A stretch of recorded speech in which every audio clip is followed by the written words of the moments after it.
June 4th, 1942. A massive Japanese armada steams toward an isolated Pacific atoll, its commanders absolutely confident they possess the element of total surprise. But in a windowless basement in Hawaii, Commander Joseph Rochefort and his exhausted cryptanalysts stare at a partially decrypted message. They have just confirmed the enemy's next target is AF. They have mathematically proven the Imperial Japanese Navy is unwittingly sailing straight into an ambush. Knowing the enemy's plan was a monumental intelligence achievement, but turning a trap into a victory against an unstoppable war machine would require desperate gambles, heavy sacrifices, and blind luck. For decades, the Battle of Midway has been remembered as a perfectly orchestrated American masterstroke, a brilliant trap sprung by a clever, underdog navy. But the historical reality is far more terrifying. This was not a flawless execution of a grand strategy. It was a chaotic, highly disorganized collision dictated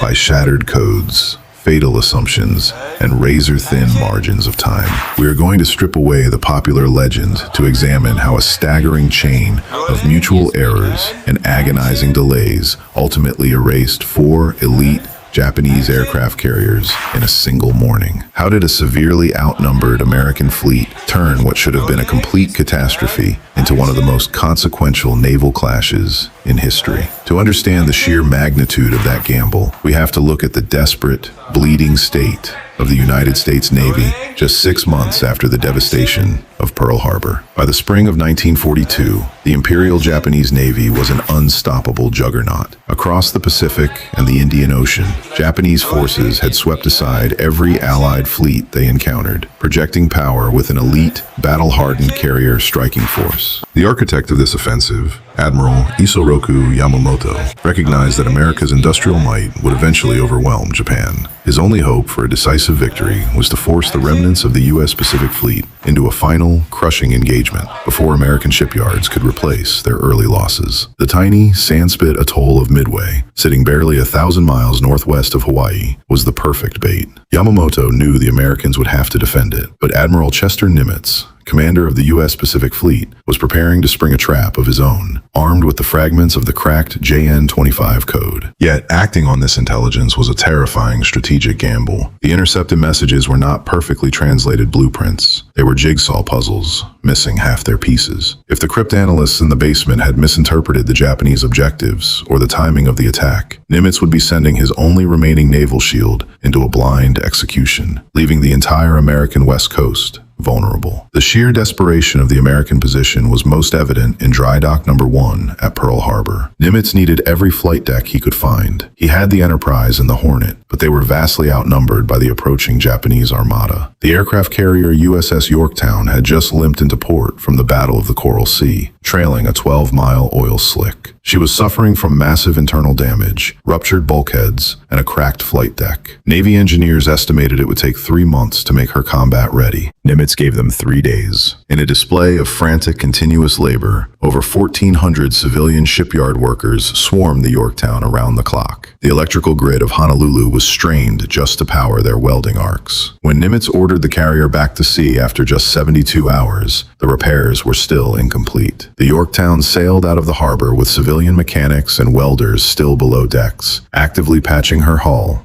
as she steamed toward the combat zone. Despite the intelligence breakthrough and the miraculous repair of the Yorktown, both fleets were sailing toward a confrontation where they would be operating essentially in the dark. In 1942, naval warfare was severely restricted by the limitations of early technology. Radar was still in its infancy, highly temperamental, and completely absent on the Japanese carriers. Both sides relied heavily on scout planes, flying long, lonely search vectors over millions of square miles of empty ocean. It was a deeply flawed system, where a single broken radio, a stray cloud bank, or a navigation error could blind an entire fleet. This was not going to be a clean, calculated chess match over a pristine board. It was going to be a knife fight in a pitch-black room, where every command decision was a roll of the dice. By June 3rd, the 3 American carriers had quietly slipped into a waiting position northeast of Midway, an intercept sector they ominously codenamed Point Luck. Hundreds of miles to the west, the massive Japanese striking force sailed onward under absolute radio silence, their commanders entirely convinced that the American fleet was anchored safely back in Hawaii. As the sun rose on June 4th, The trap was set, but the unpredictable fog of war was about to throw the strict plans of both commanders into absolute chaos. At dawn on June 4th, Vice Admiral Chuichi Nagumo launched over 100 aircraft toward Midway. Standing on the bridge of the flagship Akagi, Nagumo expected an uncontested bombing run, but as his pilots broke through the clouds over the atoll, they were met by a ferocious anti-aircraft barrage and American fighter planes. The defenses were fully alert. The Japanese strike leader urgently radioed back. A second attack wave was required to neutralize the island. Bound by strict imperial doctrine, Nagumo ordered his reserve planes, currently armed with armor-piercing torpedoes for ship combat, to be taken below and rearmed with heavy land bombs. But at 7:28 a.m., a frantic transmission shattered the calm on the Akagi. A Japanese scout plane, operating on a 30-minute delay due to a broken catapult, had spotted something impossible. 10 ships, apparently enemy, are sighted. Nagumo faced a terrifying dilemma. Did those ships include an aircraft carrier? The scout pilot couldn't immediately confirm. For critical, agonizing minutes, the Japanese operational timetable collapsed. Caught between finishing off Midway and preparing to engage an unknown fleet, Nagumo issued a fatal, reversing order. Halt the bomb loading and switch back to torpedoes. Below decks, exhausted mechanics scrambled to detach heavy land bombs, leaving the volatile ordnance unsecured on the enclosed hangar floors to save time. In his hesitation to secure the perfect armament, Nagumo inadvertently created a narrow window of extreme vulnerability, transforming his elite carriers into floating powder kegs. Yet, as his crews frantically swapped weapons, the Admiral was completely unaware that his time had already run out. The Americans had not waited. A desperate counterattack had already been launched, but this hasty, uncoordinated strike was rapidly turning into a slaughter. The American strike did not begin as a coordinated fist, but rather as a desperate, disjointed gamble. Aboard the USS Enterprise and Hornet, Rear Admiral Raymond Spruance had made a cold-blooded, aggressive calculation. Instead of waiting for his entire air group to launch and form up in the skies above the fleet, the standard, practiced doctrine of naval aviation, Spruance ordered his planes to proceed toward the Japanese as soon as they were airborne. He knew that catching Nagumo's carriers while their decks were cluttered with aircraft was the only mathematical way the outgunned Americans could win. Time was suddenly more valuable than coordination, but launching over 100 aircraft from pitching wooden decks was an agonizingly slow, mechanical process. Because radio silence was strictly enforced to avoid detection, the squadrons could not communicate once in the air. The result was a logistical nightmare. Fighters lost their bombers in the sprawling cloud cover. Dive bomber commanders disagreed on the enemy's exact heading and took the verging flight paths over the open ocean. The American Armada fractured into isolated, wandering groups. This breakdown in communication guaranteed that the United States Navy would arrive over the Japanese fleet piecemeal, attacking in small, unsupported waves, effectively destroying any chance of a synchronized strike. The first to find the enemy were also the most vulnerable. Breaking out from the low cloud ceiling, Torpedo Squadron 8, led by the fiercely stubborn Lieutenant Commander John C. Waldron, spotted the distinct white wakes of the Imperial Japanese Navy. Waldron had engaged in a bitter pre-flight argument with his air group commander over the enemy's projected location. Trusting his own navigational instincts, Waldron had broken away from the main American formation, flying a completely independent search pattern. He was right. He had found the Japanese carriers, but he had found them entirely alone. Waldron's men flew the Douglas TBD Devastator. Even by the aviation standards of 1942, it was a desperately obsolete machine. It was heavily underpowered, painfully sluggish, and utterly lacking in modern defensive armor. To deploy their primary weapon, the 2,000-pound Mark 13 torpedo, the pilots were forced to execute a terrifyingly rigid maneuver. They had to descend to a mere 50 feet above the churning ocean waves, throttle their engines back to an agonizingly slow 100 miles per hour, and fly in a dead-straight, predictable line for several miles to give the torpedo's internal gyroscope time to stabilize in the water. They were supposed to be escorted by a protective umbrella of high-altitude Wildcat fighters, but those fighters had taken a wrong turn and were currently miles away, burning precious fuel over an empty ocean. Waldron looked up at the empty sky, fully aware that he and his 15 crews were completely exposed. It was a guaranteed suicide run. Yet,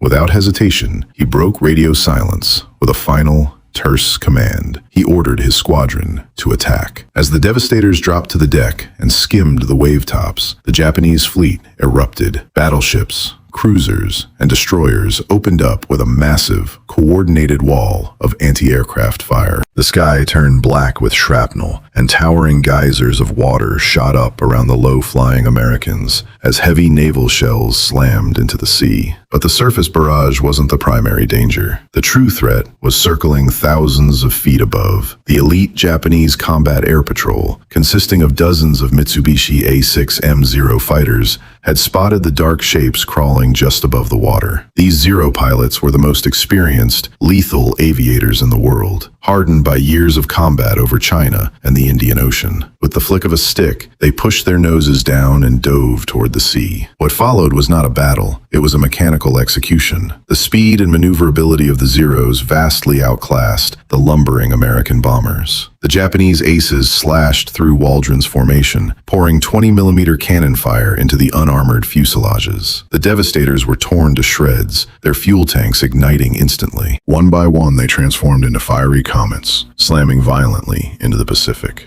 Lieutenant Commander Waldron's plane was one of the first to be destroyed, consumed in a ball of flame. Out of the 15 aircraft in Torpedo Squadron 8, all 15 were shot down. Out of the 30 men who flew into the inferno, 29 were killed. Only Ensign George Gay survived, splashing into the sea and hiding under a floating black rubber seat cushion as the battle raged violently around him. The sacrifice did not end there. Moments later, Torpedo Squadron 6 from the Enterprise arrived on the scene, followed shortly by Torpedo Squadron 3 from the Yorktown. Like Waldron's men, they were uncoordinated, unescorted, and flying the exact same obsolete aircraft. And exactly like Waldron's men, they pressed their attacks directly into the gauntlet of tracer fire and swarming Zeros. The American pilots flew with an unflinching, terrifying devotion to duty, holding their aircraft perfectly steady as pieces of their wings, tails, and canopies were systematically shot away by the Japanese fighters. But the raw courage of the aviators could not overcome the catastrophic failure of American military technology. The few Devastators that actually managed to survive the gauntlet and press the release button found that their Mark 13 torpedoes were fundamentally defective. The weapons splashed into the water and either ran too deep, veering harmlessly under the Japanese keels, spun wildly off course, or struck the enemy hulls with a dull metallic thud and simply failed to detonate. Out of dozens of torpedoes dropped by the three squadrons, not a single one scored a hit. The ocean surface was soon littered with burning aviation fuel, floating debris, and the shattered remains of 41 American bombers. It was a complete tactical massacre. From the flag bridge of the Japanese aircraft carrier Akagi, Admiral Nagumo and his aviation commander, Minoru Genda, watched the slaughter unfold. When the first American torpedo planes had unexpectedly appeared on the horizon, a sharp jolt of anxiety had undeniably run through the Japanese command staff. They were caught mid-rearmament, their flight decks were vulnerable, and the sudden realization that an American carrier was indeed lurking in the vicinity could have sparked widespread panic. But as the agonizing minutes ticked by, the tension on the Akagi evaporated, rapidly replaced by a profound sense of supreme confidence. The Japanese commanders watched with growing pride through their binoculars as their combat air patrol dismantled the American strike with terrifying mechanical efficiency. The Zeros were performing flawlessly, dancing effortlessly around the slow, desperate American bombers. Down below, the defensive screen of heavily armed destroyers and cruisers was shifting seamlessly, executing high-speed evasive turns to avoid the pathetic, scattered torpedo drops. To Nagumo and his veteran officers, this chaotic, piecemeal American attack proved exactly what the Imperial Japanese Navy had always believed. The enemy was fundamentally, technologically, and tactically inferior. The Americans clearly lacked operational coordination. Their aircraft were hopelessly outmatched, and their command decisions were deeply flawed. Japanese officers and crewmen on the fleet's decks openly cheered and applauded as each burning American plane hit the water, viewing the spectacle more like target practice than a legitimate military threat. By 10:15 a.m., the heavy guns of the Japanese fleet finally began to fall silent. The dark skies cleared of smoke. The last of the torpedo bombers had been ruthlessly swatted from the air. The immediate, terrifying threat was completely annihilated. Inside the Japanese fleet, a profound, heavy sense of relief washed over the thousands of sailors and mechanics. They had successfully weathered the storm. They had absorbed the absolute best punch the United States Navy could possibly throw at them. A desperate three-carrier combined strike, and not a single Japanese warship had taken a scratch. Now, The tables were turned. Now, it was their time to dictate the terms of the Pacific War. Admiral Nagumo's previously agonizing, delayed rearming orders were finally nearing completion. Below decks in the massive, enclosed hangars, the frantic chaos of swapping munitions was giving way to lethal precision.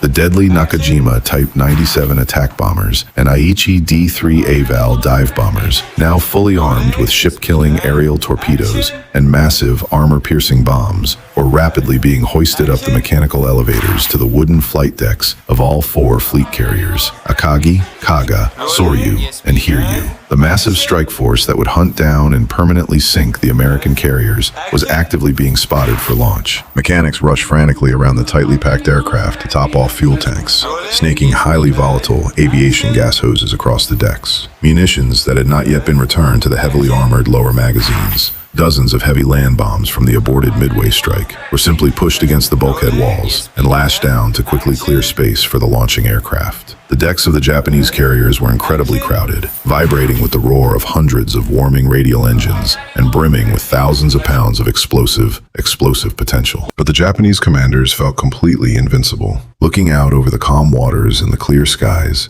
they were absolutely convinced that the American threat was entirely neutralized. The enemy's air power was broken, their fighters were nowhere to be seen, and their torpedo planes were burning on the ocean floor. In less than 10 minutes, the Japanese fleet would launch a devastating counterstrike that would wipe the U.S. Navy from the Pacific Ocean forever. The Japanese fleet stood on the edge of total victory, unaware that the brutal massacre of the American torpedo squadrons at sea level had just opened a fatal, unguarded door in the sky. The massacre of the American torpedo squadrons seemed like a flawless Japanese victory, but it triggered a catastrophic chain reaction. To slaughter the low-flying devastators, the elite Japanese combat air patrol had dove directly to the wave tops. Dozens of Zeros were now swarming near sea level, completely abandoning their high-altitude patrol zones. The Japanese had unknowingly left the sky above 10,000 feet entirely empty. At that exact moment, 2 lost squadrons of American dive bombers, led by Lieutenant Commander C. Wade McCluskey, were burning through their final reserves of aviation gas. They had flown to their assigned intercept coordinates, only to find an endless expanse of empty ocean. With his pilot's fuel gauges dropping dangerously close to zero, doctrine dictated that McCluskey turn back immediately or condemn his men to ditch in the sea. But looking down through a break in the scattered clouds, McCluskey spotted a single, faint white streak cutting across the water. It was a lone Japanese destroyer, the Arashi. It had lingered behind to depth charge an American submarine and was now steaming at flank speed to catch up with Admiral Nagumo's main fleet. With his tanks almost dry, McCluskey made a blind, monumental gamble. He banked his bombers and followed the lone ship's wake into the unknown. Desperate navigation, failing fuel supplies, and pure blind luck were about to converge at the exact same moment over the Pacific Ocean. Following the wake of the Arashi, McCluskey's squadrons broke through the scattered clouds at 14,000 feet. Below them, bathed in bright morning sunlight, lay the pride of the Imperial Japanese Navy. And just as the tragic sacrifice of the torpedo squadrons had dictated, the sky above the fleet was completely empty of enemy fighters. At exactly 10:22 a.m., the American Dauntless dive bombers pushed their noses down. They plummeted out of the sky in a near vertical dive, dropping completely unopposed. Down on the flight decks, Japanese crews were moments away from launching their own massive strike when lookouts finally looked up and screamed desperate warnings. It was too late. In the span of just 5 catastrophic minutes, heavy armor-piercing bombs smashed through the wooden flight decks of the Kaga, the Soryu, and Admiral Nagumo's flagship, the Akagi. Under normal circumstances, these magnificent warships might have survived a few direct hits, but Nagumo's agonizing delays had transformed his carriers into floating powder kegs. The American bombs detonated inside the enclosed hangars, instantly igniting the unsecured land bombs, the snaking aviation gas hoses, and the tightly packed, fully fueled strike aircraft. A devastating chain reaction of secondary explosions ripped the heart out of the 3 massive ships, instantly transforming them into blazing, uncontrollable infernos. Out of the 4 elite Japanese carriers, only the Hiryu, sailing further out of formation, escaped the initial 5-minute onslaught. Desperate for retaliation, her commander launched a hasty, fatal counterstrike that successfully tracked down and crippled the already battered USS Yorktown. But the Hiryu's reprieve was agonizingly brief. Later that evening, American dive bombers found her, delivering a fatal payload that turned the final Japanese flight deck into a raging firestorm. By nightfall, the burning hulks of 4 elite carriers were slipping beneath the waves. The impossible ambush had succeeded, but the cost was staggering. Thousands of miles away from the burning oil slicks, Commander Joseph Rochefort and his exhausted cryptanalysts remained at their desks in that windowless basement in Hawaii. Their mathematical brilliance in cracking the JN-25 code had undeniably set the stage for the ambush, allowing Admiral Nimitz to properly position his vastly outnumbered ships. But the silent, intellectual triumph of naval intelligence did not actually sink the Japanese fleet. The victory was paid for in the blood of the slaughtered torpedo squadrons, and it was ultimately decided by failing fuel gauges, a stray destroyer, and split-second timing, not a flawless, guaranteed master plan. The events of June 4th, 1942 did not instantly end the Pacific War. Years of grueling, heavily contested island-hopping campaigns still lay ahead for the United States. Yet, the strategic balance of the ocean had violently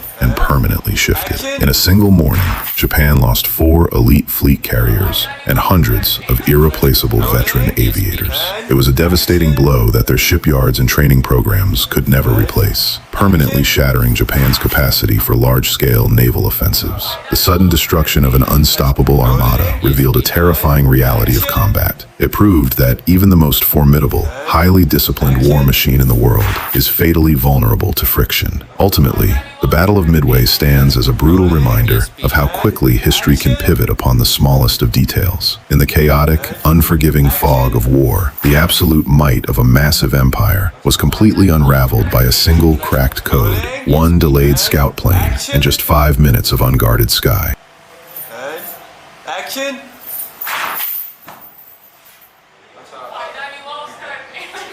Rolling. Yes, speeding. And action. And action.